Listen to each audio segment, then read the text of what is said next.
I also believe that it's important in the coming years for Europe to step up in a big way to provide for its own defense. The threat that I worry the most about vis-a-vis Europe is not Russia, it's not China, it's not any other external actor. And what I worry about is the threat from within, the retreat of Europe from some of its most fundamental values, values shared with the United States of America. In Britain and across Europe, free speech, I fear, is in retreat. And in the interest of comedy, my friends, but also in the interest of truth, I will admit that sometimes the loudest voices for censorship have come not from within Europe, but from within my own country, where the prior administration threatened and bullied social media companies to censor so-called misinformation. Misinformation like, for example, the idea that coronavirus had likely leaked from a laboratory in China. Our own government encouraged private companies to silence people who dared to utter what turned out to be an obvious truth. So I come here today not just with an observation, but with an offer. And just as the Biden administration seemed desperate to silence people for speaking their minds, so the Trump administration will do precisely the opposite, and I hope that we can work together on that. I've heard a lot about what you need to defend yourselves from, and of course that's important.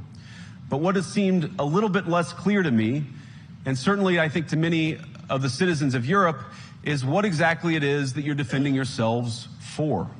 What is the positive vision that animates this shared security compact that we all believe is so important? And I believe deeply that there is no security if you are afraid of the voices, the opinions, and the conscience that guide your very own people. Europe faces many challenges, but the crisis this continent faces right now, the crisis I believe we all face together, is one of our own making. If you're running in fear of your own voters, there is nothing America can do for you.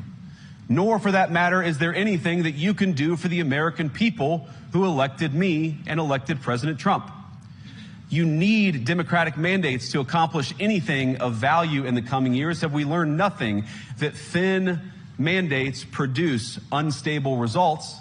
But there is so much of value that can be accomplished with the kind of democratic mandate that I think will come from being more responsive to the voices of your citizens.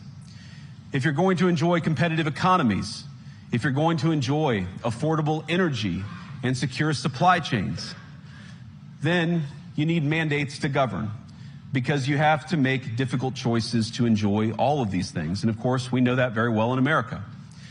You cannot win a democratic mandate by censoring your opponents or putting them in jail, whether that's the leader of the opposition, a humble Christian praying in her own home, or a journalist trying to report the news.